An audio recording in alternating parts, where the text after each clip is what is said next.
Forecasted. The second nor'easter in a week is pounding the region, has pounded the region finally, and thankfully, it's on the way out. Good afternoon, everyone. I'm Yuki Washington. Hi, everybody. I'm Jessica Dean. Our live coverage of the storm continues now, and we start with our weather team. Meteorologists Kate Bilo and Chelsea Ingram are in the Weather Center, and guys, it's a mess out there. It is a mess all across the area. Chelsea, you are dressed for the mess because you're heading out to the sky deck. That's right. It's a mess out there, too. I just shoveled it off. Kate, that snow is so heavy. It's insane. Those snowfall rates today, insane as well. Yeah, it was like that concrete snow, that heavy water content in the snow. Very hard to even get off your car, hard to shovel. And maybe if you wait it out and let it melt a little bit, well, then it's just going to get even heavier. So it's basically, no matter which way you slice it, it's a pain. It's true. Chelsea, you're heading out to the sky deck. She's going to bring us conditions out there in just a moment. But let's start off with what's happening right now. The news is good. We're starting to see the storm exit the area. Now 10 to 4 was what we had said for the height of the storm. That panned out pretty well, although we are still seeing a band of heavy snow over portions of central and eastern New Jersey. The storm is now trucking towards Cape Cod. That's where it'll head tonight, and we are going to see some pretty heavy snow along the southern New England coast. Around the back edge of the storm, like we've been talking about, it's a quick clear. These storms like to wrap up pretty quickly. You can see that quick exit of the storm and exit of the snow, and even some sun trying to break out in the western suburbs. So great news for kids that want to get out and do some sledding or build a snowman.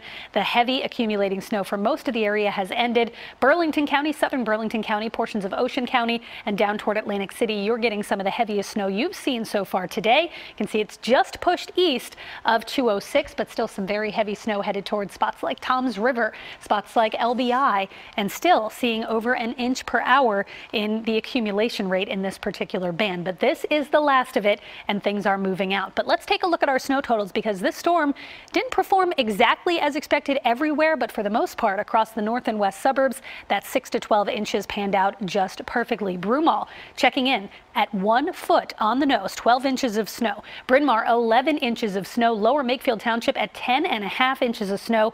In Berwyn, Chester County, 9 inches. Fox Chase in the city picked up 7 inches. We don't have an updated total yet from the airport, but spots down near the airport, down around the Essington area, at over 8 inches of snow, so likely over a half a foot in Philadelphia.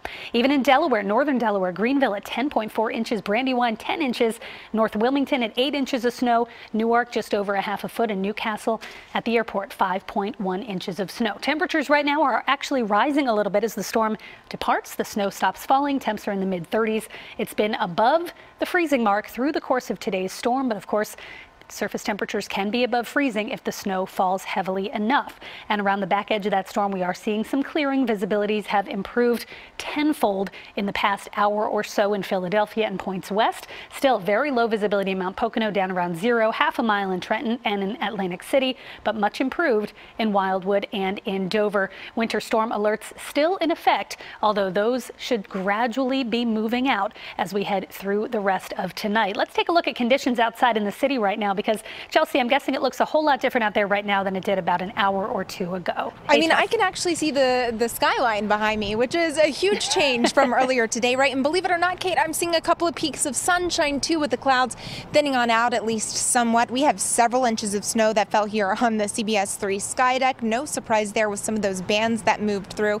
We'll take a look at graphics now and show you what you can expect on the roads as we head into the overnight hours tonight and this evening. We've got slushy and snow-covered roads in some areas, especially areas that were perhaps not treated as well. Some of the back roads and the side roads, just beware of that, especially in some of those locations that Kate showed you where we had about 10 inches to a foot of snow. Slushy roads possible as we head into the overnight hours tonight, and even as we head into Thursday morning, we will have to watch for some slick spots on the road, especially because temperatures are going to fall below freezing as we head into the overnight hours tonight. We're forecasting a low temperature in Philadelphia right around 30 degrees, and some of the north and west suburbs could actually drop into the upper 20s. We will continue to keep you posted. For now, from the CBS 3 sky deck, I'm meteorologist Chelsea Ingram, sending it back inside to you. Chelsea, thank you.